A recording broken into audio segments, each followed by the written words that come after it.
All right. So I guess if not, then I'll start by talking about this problem.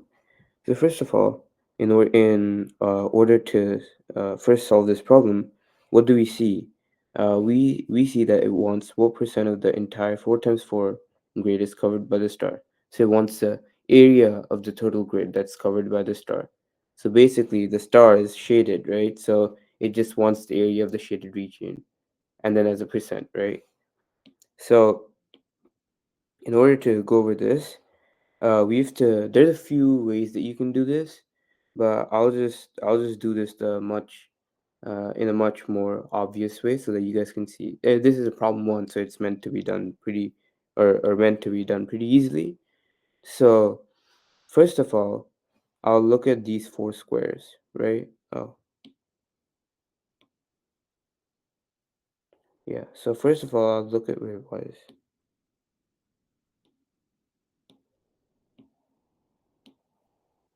All right. So first of all, I'll look at these four squares right here. This square, this square, this square, and this square, right? So if we look at these squares, by the way, can you guys see my can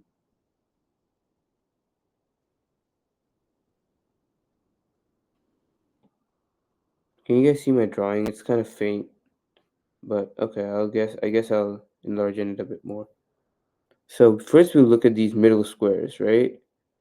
So first of all, to start, how many squares are there in the total grid, right? There's 16, because there's 16 squares in total, because it's a 4 times 4 grid, so we have 4 multiplied by 4, so 16 squares total. And then it wants the percent that's shaded, right? So what we can do is we can actually start counting the squares that are shaded.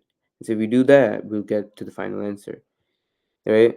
So we see that there's 4 squares shaded because I just circled those four. So like one, two, um, like all the squares in the middle, those squares are shaded. Um, right. Something's wrong with my pointer, so it's gonna be faint, but I hope you guys can still see. So there's gonna be 4 squares, and but then we realize that we're not done because we have to still count these squares in the corners, or these triangles in the corner. But what do we notice? We notice that if we take this triangle, say this little triangle, right? And if we take this little triangle, and if we combine them, right? And so that we could combine it like that, and we can shade that, we see that it makes one whole square. So these two triangles make up one whole square. So basically, we can just count the number of pairs of triangles there are, and we can just add that to our count of squares. So we see that there's one pair here, there's a second pair here, there's a third pair here, there's a fourth pair here. So we see that there's 4 pairs of triangles. So we just add the 4 here, and we see that there's 8 squares that are shaded in total. Um, and there's 16 squares in total, and there's 8 squares that are shaded. So how much are what percent of the entire 4 times 4 grid is covered by the star? It's gonna be the eight squares that are shaded divided by the 16 squares we have in total, and so that gives you 50%. And so if you guys got that in the test, good job. Um, yeah, that's our answer B.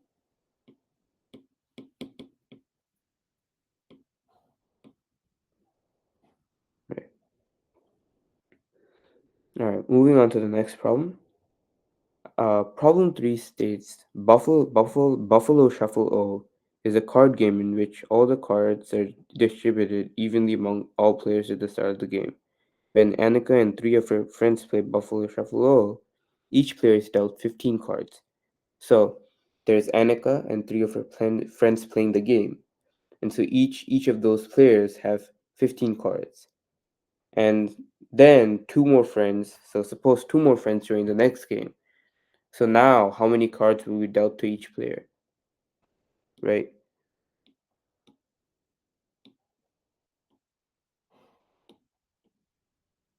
Okay. So, um,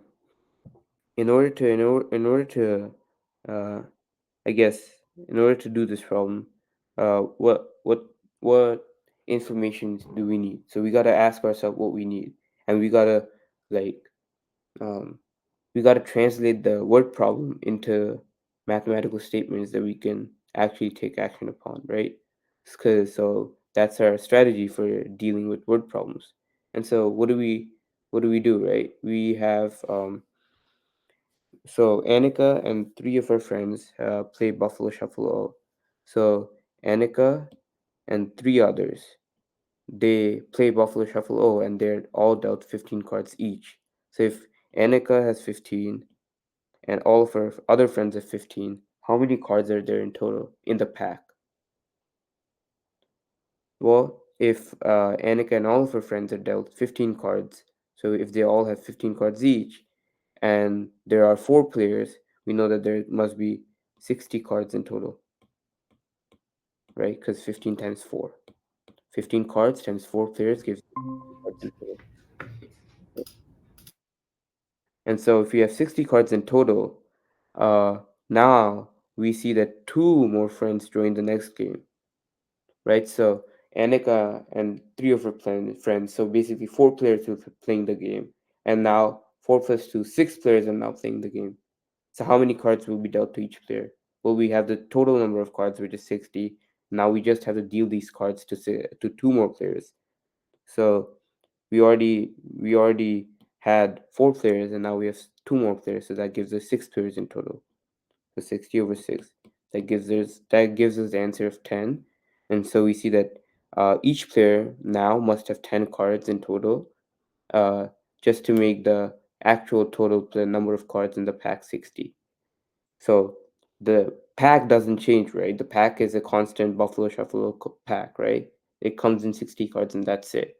But the number of player changes, so the amount of cards that each player gets changes, just in order to make the total number of cards the same. So the total must be 60. And so originally they had 15 cards each because it was 60 divided by the four players that were playing. And now two more friends joined the next game. And so in order to keep the total the same, obviously the other players must get, all the players now must get a lesser number of cards, right? So we have 10 here, which is C. See if you guys got that in the test. Nice job. So problem 5. Betty drives a truck to deliver packages in a neighborhood whose street map is shown below. Betty started at the factory labeled F. So the factory is labeled F right here. That's the factory, right? And she drives to location A. So like here, then C, and then she returns back to or then B. Then she goes to C, and then she returns back to F. So she goes like that. I mean, obviously, she doesn't actually go like that, but I'm just saying like that's the kind of the approximate route that she takes. And so, what is the shortest distance in blocks she can drive to complete the route? And so, just shoot some ideas in the chat, or just tell me how you guys would like start doing this problem. Any ideas on what the construction could look like, or how the path could look like?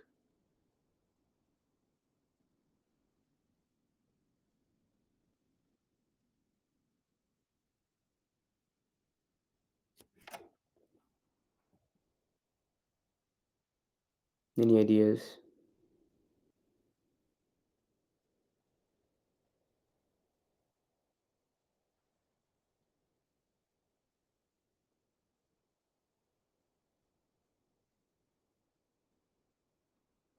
No. Okay. Um. All right. So let's see. She drives a truck to deliver packages in the neighborhood whose street map is shown below, right? So We need to get from A to B. So let's worry about E to B first. Forget about C and F. Let's worry about A to B, right? So what could the shortest distance look like if Betty was traveling from A to B?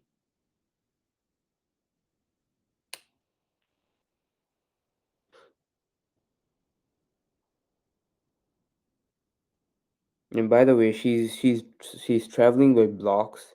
So she's traveling like this, basically. She's traveling along the edges, because it says like one edge is one block, right? So she's traveling along the edges to reach B. So what's the number of edges there in which she can reach B?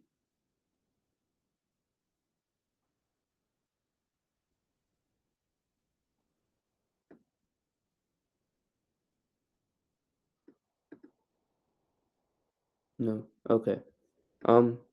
So we see that if we follow if we make sort of like an inverted L shape, like right here, we see that if we follow this path, it's going to be the shortest along the edges of the um or along the edges of the grid, I guess, right? So we just have to calculate like so because we see that this is probably the shortest distance that that Betty can go across the street map. So like she goes three down and then she goes however many to the uh left. And then that's how she reaches B. And so what's the shortest distance in which she can reach B or reach C now from B to C, right?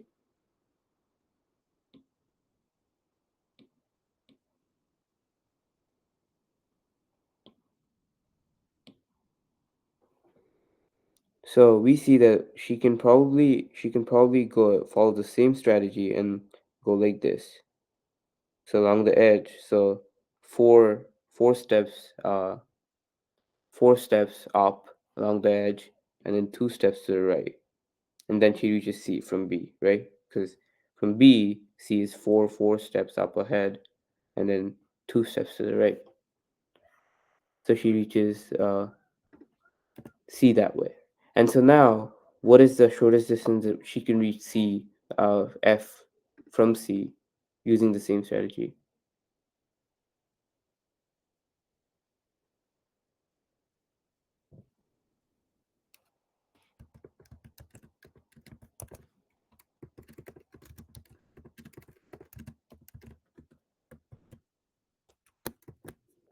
Well, we see that she must follow the same strategy of going one up and then going four to the right. And so that's Betty's shortest um and then from F to A she must go like that as well because it says shortest distance that she can drive to complete the route, but you see you have to read the statement that says before returning to F. So she goes from C to F, right? So Betty starts at factory F and drives to A, then goes to B, then goes to C, then goes to F, right? So you have to go A from F to F, right? So just make sure you guys read this problem statement because where people probably messed up with this problem could be one of the places where it said that they have to return back to F, right? So um yeah. Um so now how can we deal with now all we have to do is we just have to count the number of blocks that this whole route takes. So this is one, this is one, this is one. So we have 3 blocks so far. Then we see that we have 1 block to the left, or um, so we have so we have 1 block here, 1 block here. So or a more efficient strategy would be just count the number of edges in total along the length, which is 1, 2, 3. So eight blocks in total, right? Across the top, and then you don't count this edge because she already is at A, which is farther ahead of the edge, right? So she only goes 7 blocks from A to B, right? Horizontally. So 3 plus 7. And then how many blocks straight up does she go for C?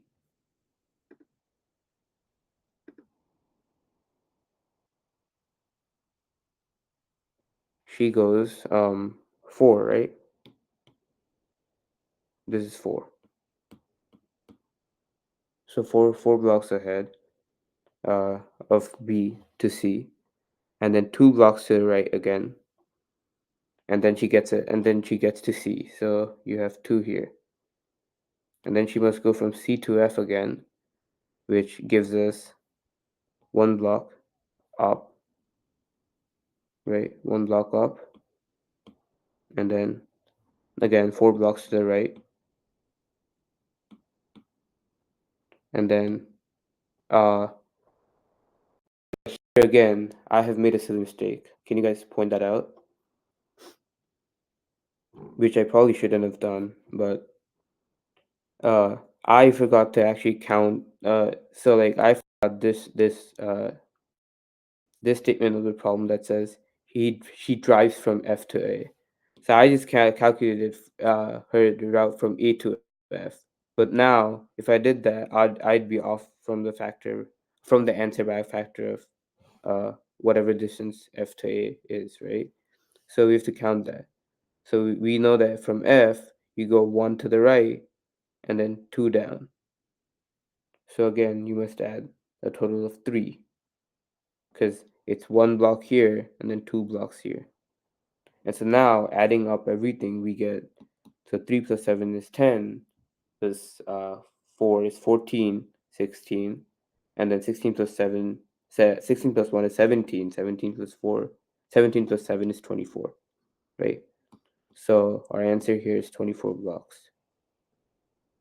And yeah, so C. And if you guys got that, good job. Because this was definitely not that easy for a problem number 5, in my opinion.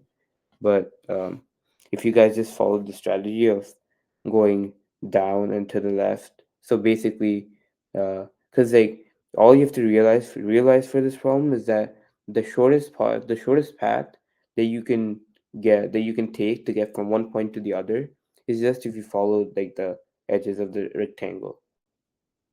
So just follow everything straight down and then go straight up. Because if you did this, right, if you went like that, right, and then that would just be a lot longer, right?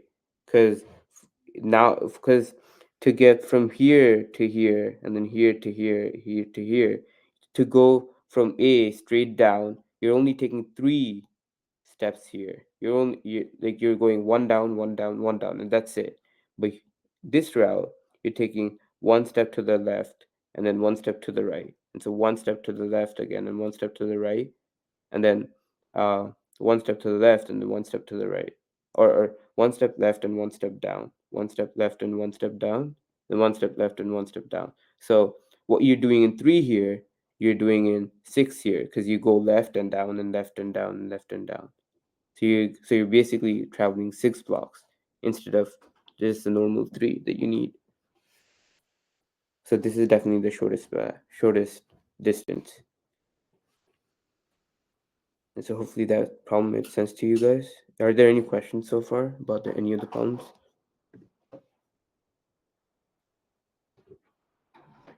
Yeah, you could have. I guess you could have done it using right triangles as well.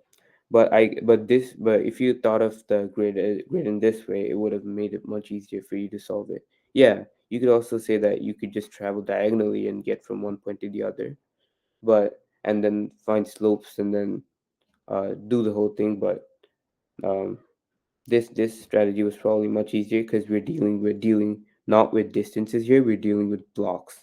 And so blocks is one distance horizontally and one distance vertically.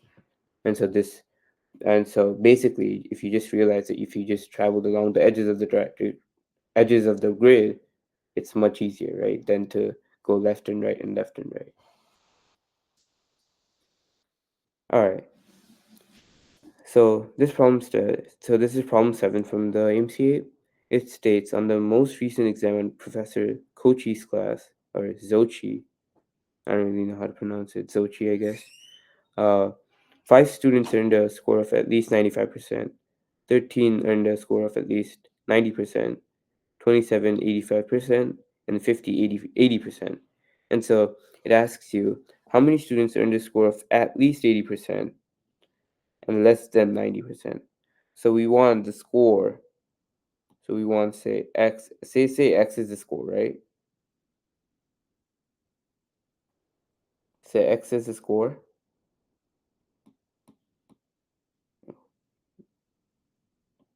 X is the score. We want it to be at least 80%. So we want it to be greater than or equal to 80%.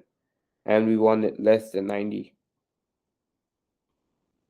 I'm not writing the percents, but know that uh, just know that these are all percentages. 80 and 90, these are all percentages, right?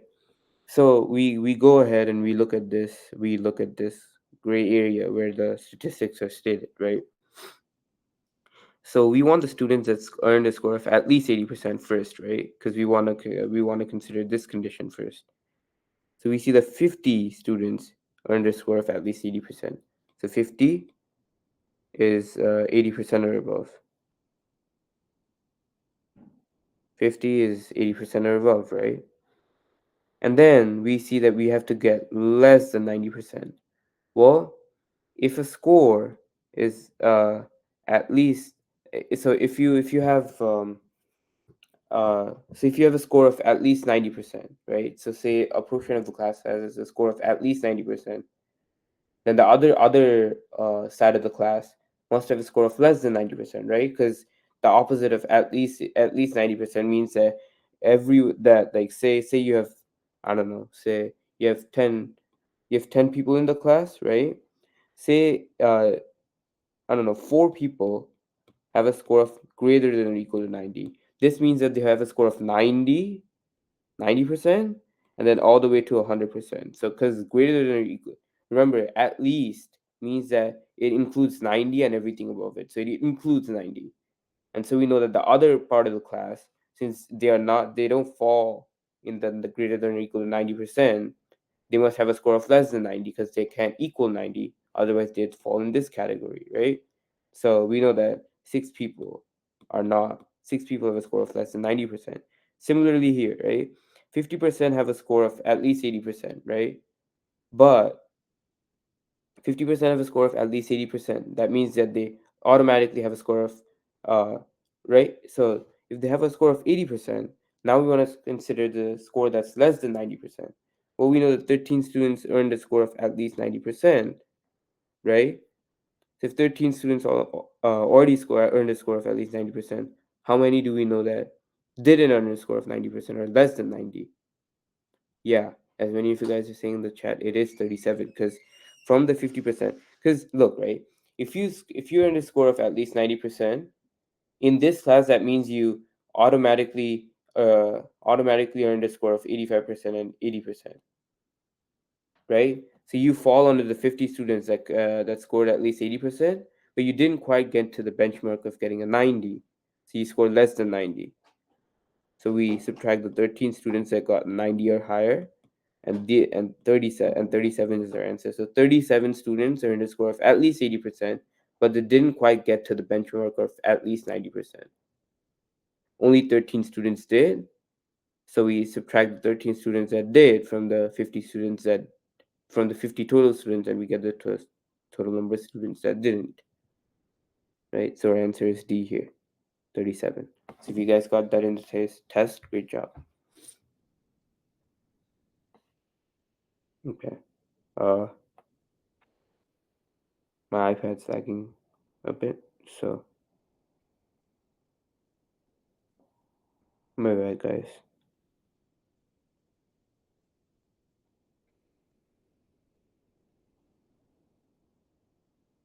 Alright.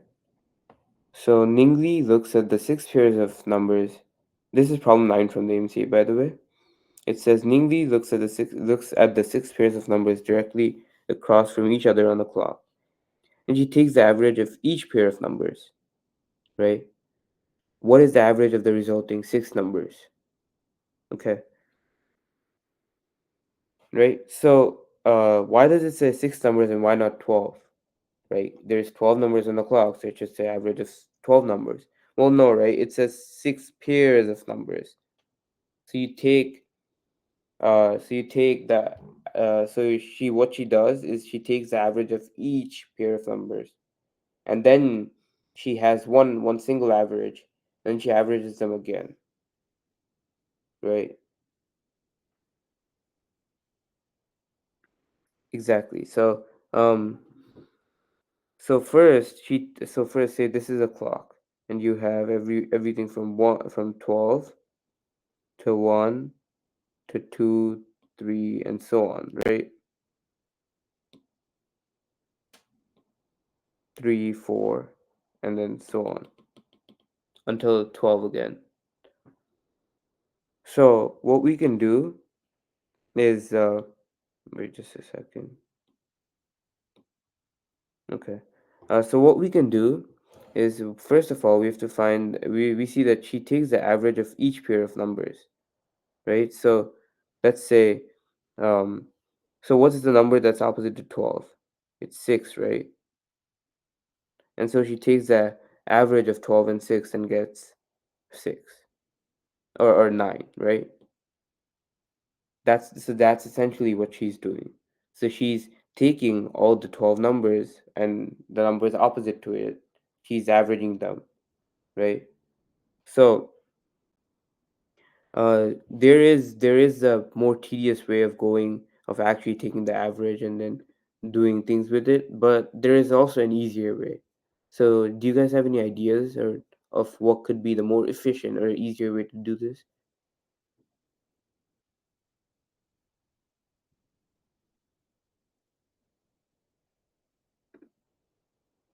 Okay.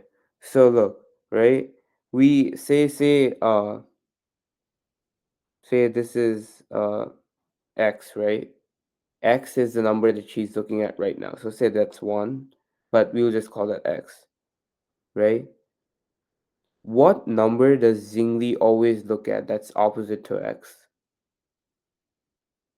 She always looks at the number x plus 6. Because you'll see, if you get 12, 12 is basically 0, 0, 0, 0 on the clock. And so she looks at, or you could also say so 6, right? 6 plus 6 is 12. And why that happens is because like all the numbers are variations, are they basically, what happens is that there's five numbers, or there's six numbers, there's 12 numbers in total, right? So every number, if you look at opposites, the number that is differing from 6 from the original number is diametrically opposite to that number. Because you look at 7 here, that's diametrically opposite to 1. You look at 8 here, that's diametrically opposite to 2, right?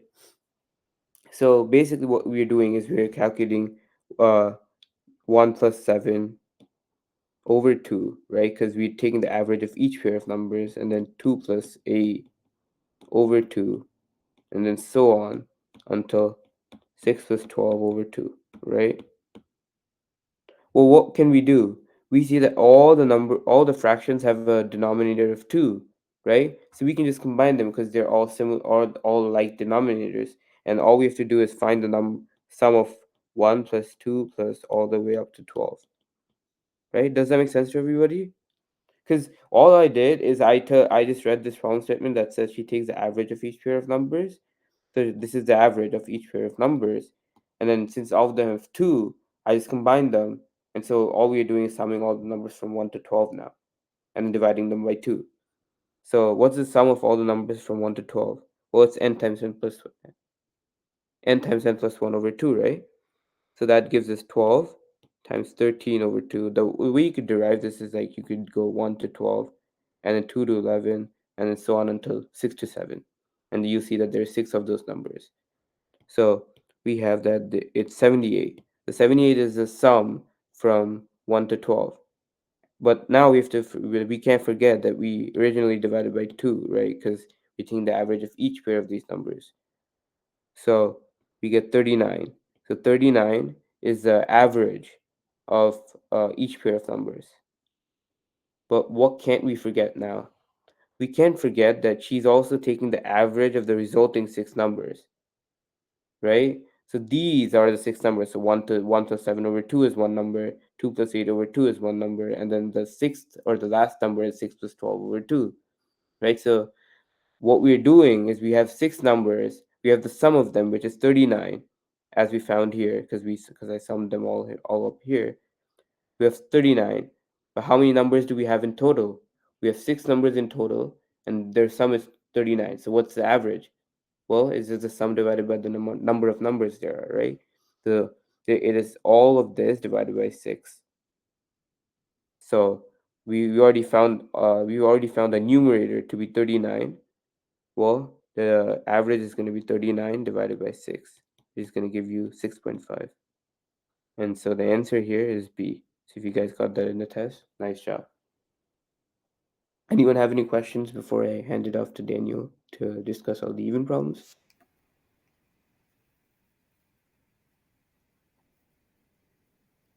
May 10, did you? I guess I'll hand it off to Daniel, and then if you have any questions, we can discuss in the chat. All right. Thank you, guys.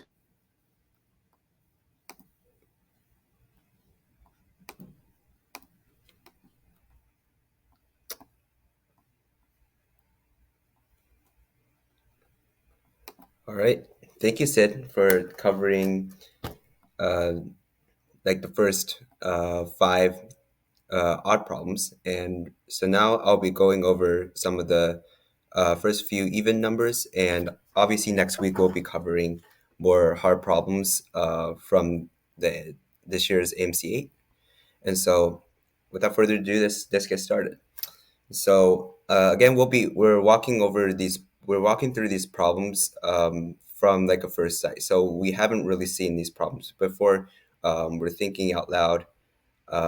We're thinking aloud as our first time like seeing this, and so hopefully you'll learn some like problem solving strategies on how to think about these problems as we do them for the first time. And so let's get started with problem two. And as always, like feel free to drop any questions in the chat if you have them. And so problems two reads, the table below shows the ancient Egyptian hieroglyphs that were used to represent different numbers. And so they give you a diagram. For example, the number 32 was represented by the hieroglyphics that. What is the number that is represented by the following combination of hieroglyphs? That's a hard word to pronounce. All right. I think it's really straightforward. Like they give you this table shown over here. My pen's glitching. All right, here we go.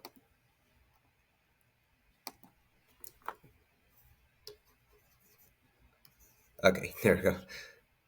Sorry, guys. The make it a little thicker now. All right, so they give you the diagram on the left right here, and it's very straightforward to see that like whatever corresponds to the symbol is basically the value that you're supposed to think of in base 10. So basically, they even give you that 32 is represented by this. And so you can just say that the number that you're supposed to get with this right over here is just the sum of the numbers that correspond to the symbols on this above diagram. And so we can just use the above diagram to just add up the values of the symbols. It's kind of like adding in base 10.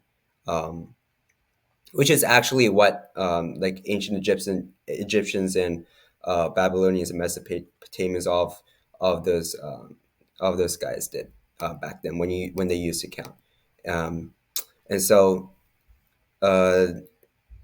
the first symbol is corresponds with 10,000, so we just write that here, 10,000. And so we have that for our first symbol, and we have 4 times the value of our second symbol, which is just 100, and we have 2 times the value of the third type of symbol, which is just 10, and 3 times value of our last symbol, which is just a single one. So adding them up, we have 10,421. And so you see how, sorry, 3.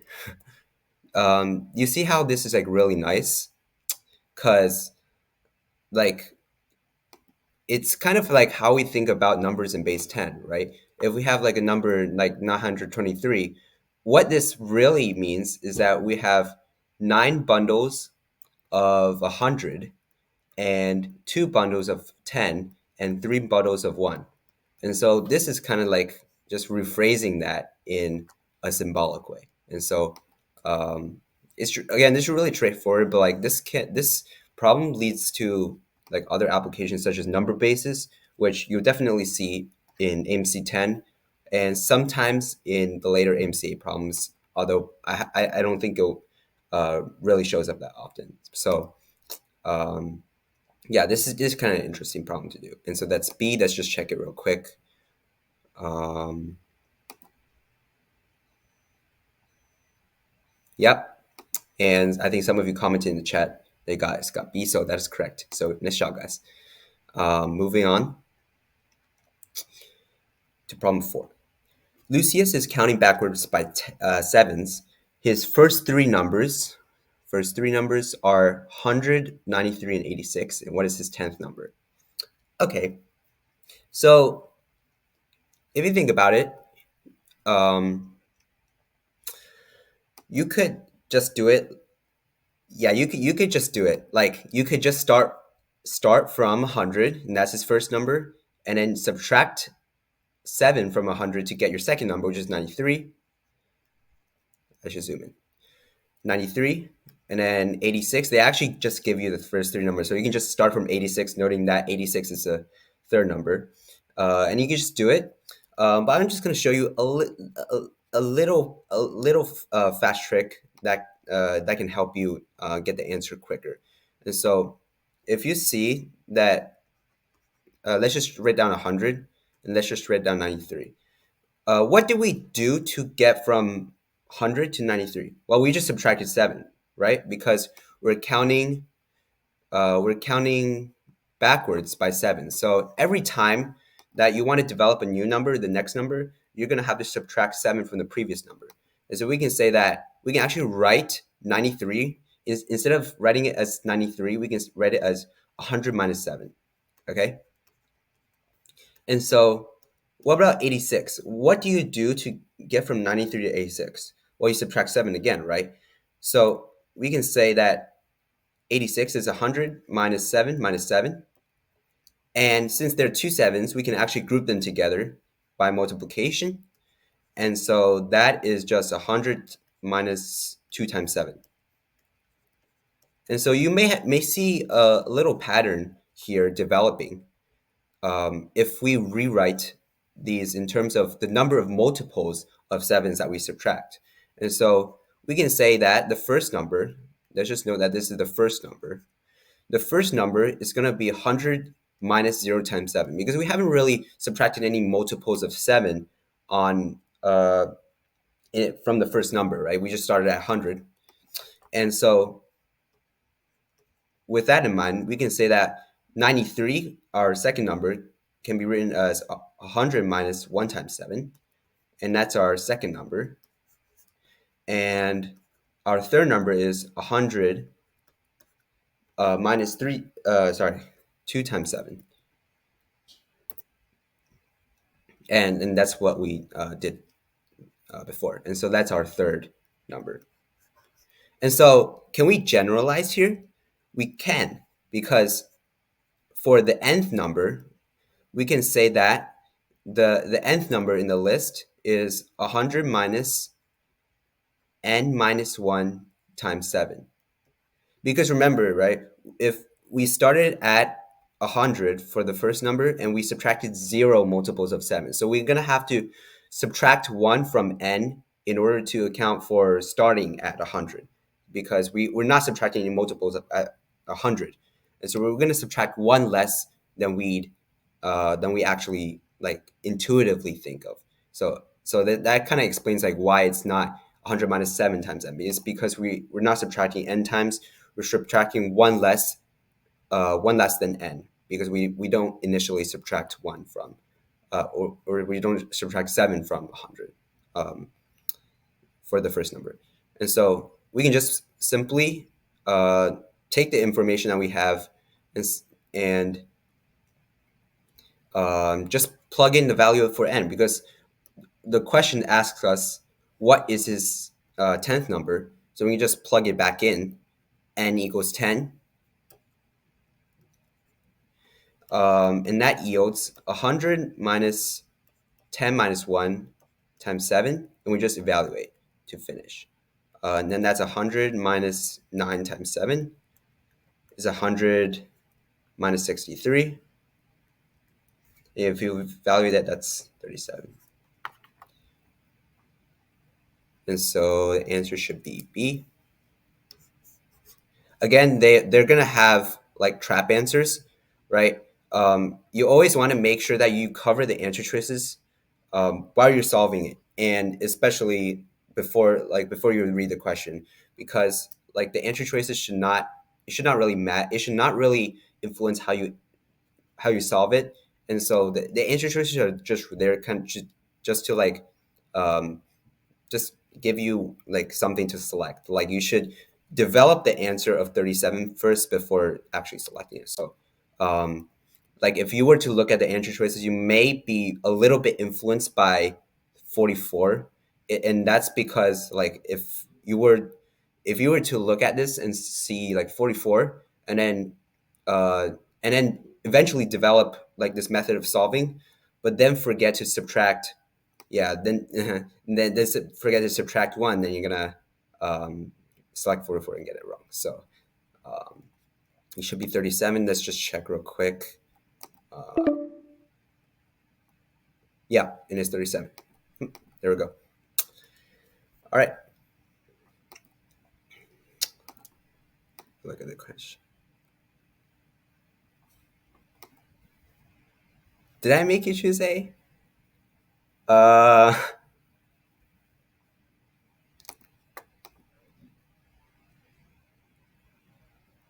Wait, this is interesting. Before I move on, I'm gonna see like why you guys chose A. Um,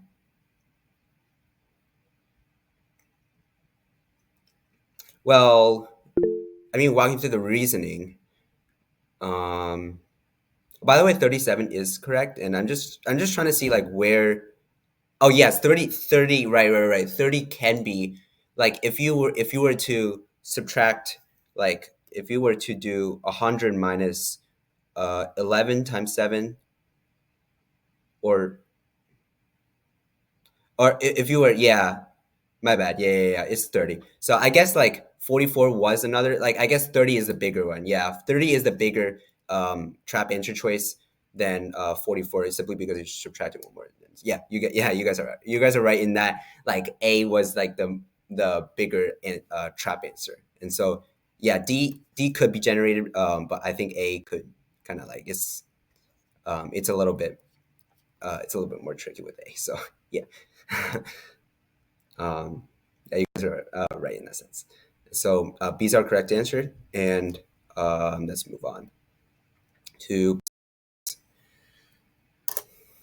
Well, my computer's laggy today. Something's tech between me and Sid, and so just bear with us. All right, problem 6. Seko writes the numbers 15, 16, 17, 18, or 15, 16, 17, 18, 19. After he erases one of his numbers, the sum of the remaining 4 numbers is a multiple of 4. And what number did he erase? All right. I'll look at that chat real quick. Okay.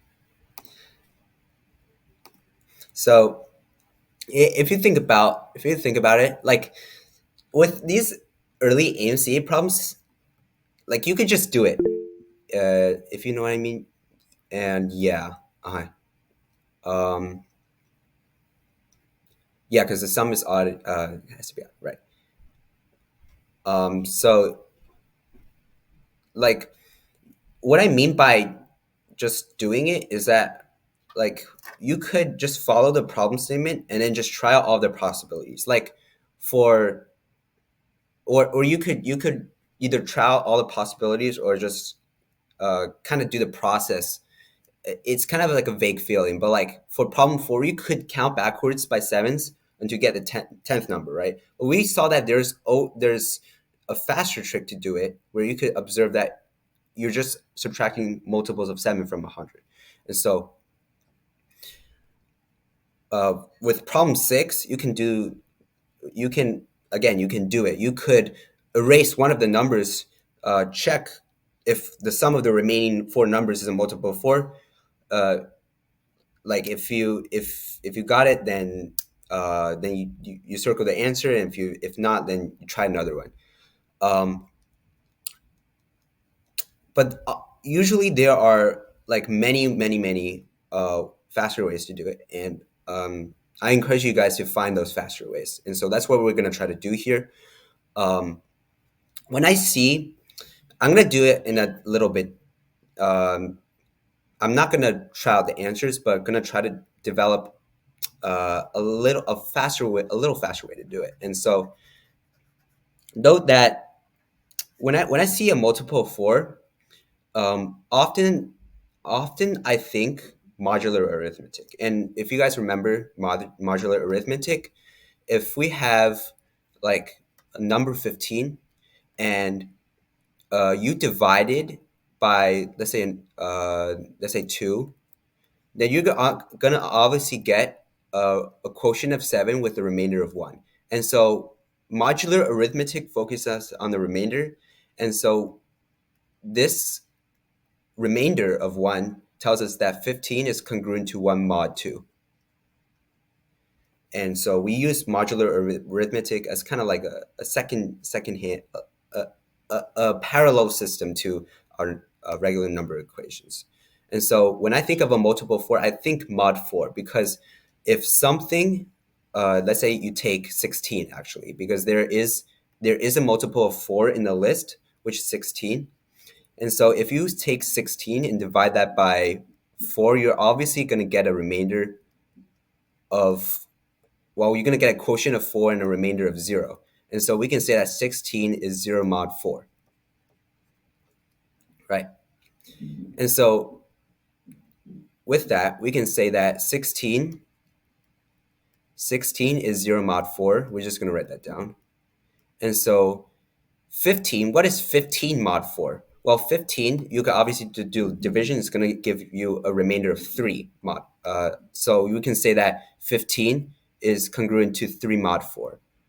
Or you could subtract 1 from both sides of 16 is congruent to 0 mod 4. And so that gives you 15. 16 minus 1 is 15. And 0 minus 1 is negative 1 mod 4. And then negative 1 mod 4 is just the same thing as 3 mod 4, because you can add multiples of 4 in modular arithmetic. So with that, you can say we can just complete the rest we can just express the rest of the numbers in mod 4. And so adding 1 to, we want to go up to 19, right, as the problem statement says. And so we can say that 17 is congruent to 1 mod 4. 18 is congruent to 2 mod 4. And 19 is congruent to 3 mod 4. Okay? Let me make sure. Yeah, okay. Okay, so if you think about it, we want to remove one number and have that remaining sum to be 0 mod 4. And so we can think about just adding up all of the 5 numbers and thinking about what number do we remove from that sum to get 0 mod 4? And so let's just add up all the numbers right now. So I'm just going to write 15 plus 16 all the way to 19. I'm not going to evaluate the left-hand side because you don't need to. We're just considering mod 4. We're just considering the remainder when the sum from 15 to 19 is divided by 4. And so that is just 3 plus 0 plus 1 plus 2 plus 3 mod 4. And so that is just 3 plus 0 is 3, and 1 plus 2 plus 3 is 6. And so that's just 9 mod 4. And so 9 mod 4, 4, 4. Somehow my pen doesn't work in this area. 4. All right, 9 mod 4. So the remainder when you divide 9 by 4 will be 1 mod 4. So we know that the sum is congruent to 1 mod 4. And so what number can we subtract? We'll only need to pick one number, by the way. So what number can we subtract from this sum to get 0 mod 4? Well, since the sum is just 1 mod 4, we can just subtract something that's 1 mod 4 and get 0 mod 4, right? It's just simple as that. And so what's the only one that's 1 mod 4? It's just 17. And so the answer is 17. So it's a little bit funny because, like, yes, you could check out all the numbers, but if you think about modular arithmetic, specifically when when a problem says like multiples, like that's often an indicator that you can use modular arithmetic. And so modular arithmetic, although it may seem a little bit slow here, it's gonna save you a lot of time in some of the harder problems. Because like, what if this says, like, what if this says erases 2 of the numbers? Then it's gonna take a lot of time because there's gonna be 10 pairs that you're gonna need to choose from, and like brute forcing all of that, that's gonna take a lot of time. And so modular arithmetic, it can save a lot of time with that. You may still have to check on second thought, and you may still have to check some pairs if you were to do it in mod 4, but at least you're dealing with numbers from 0 to 3 because these are the only numbers that you can deal with in mod 4. And so let's just check if 17 is right. Obviously you can do it, you can like check, you can just remove 17, add it up. I'm just gonna check with the answer key because I'm a little lazy. So yeah, right, 17. All right, cool.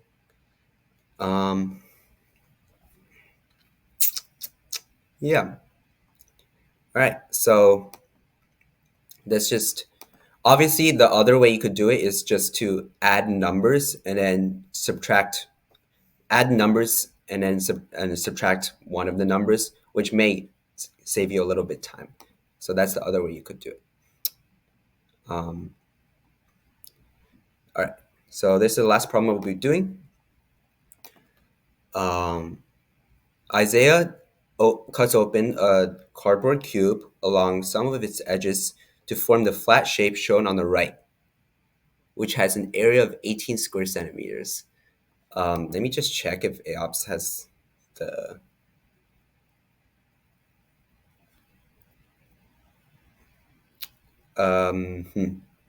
Okay, well, I don't seem to have the diagram right now. So because it says like, there's a flat shape shown on the right. So let's just like go to problem 10 for now. And we'll cover this problem next week.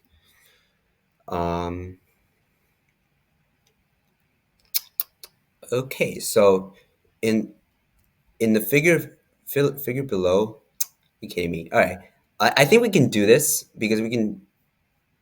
Yeah, I think we can do it, and you'll see why. So ABCD is a rectangle with side lengths AB.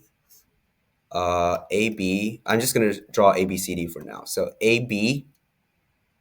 AB is 5. AB is 5. So that means CD is 5. BC and 80 is 3. Wow. Yeah, 80 is 3. So BC is 3. rectangle ABCD is rotated 90 degrees clockwise around the midpoint of DC to give a second rectangle. So the midpoint of DC is here, and that's gonna cut DC into two congruent lengths. And when you rotate that 90 degrees, you always want to draw what it looks like when you rotate it, when you do some sort of transformation, like a rotation or reflection. So when you rotate it 90 degrees clockwise, what does it look like? And we want to find the total area when you rotate ABCD and uh, like observe the overlapping area. And so if you rotate it 90 degrees, this does involve a little bit of visualization. And so the midpoint, what does DC look like after the rotation, first of all? When you rotate it clockwise, it's going to look like something like this. Um, like this. Wait, Daniel, can I say something? Oh, yeah, for sure. Go ahead. The other problems diagram is posted above if you wanted to do it. Oh, thanks. Oh, yeah. Yeah, I'm just going to finish this one. sure. Yeah, yeah. Just could be a little low on time. So, okay, so like it's going to look something like that. And so that when you rotate it like that, you're gonna have you're gonna have D over here, D prime. If ABCD is mapped to A prime D B prime C prime D prime, you're gonna have D prime over here, C prime over here, A prime over here, and B prime over here. And so since rotation preserves lengths, we're a little low on time. But basically, you kind of find basically the finish is that you find these lengths right over here, and so you calculate the area, and it shouldn't be too hard with the properties of reflections. All right, so sorry for ending a little bit low on time. So you guys can finish it. We'll post a recording, and we'll finish the 2025 AMC next time. So thank you guys for attending. I really enjoyed your participation this week. So see you all next week. See ya. Yep. See you guys. See you Thank you next week, guys. guys. Bye. Thank you. Sorry for the rushed ending. Goodbye.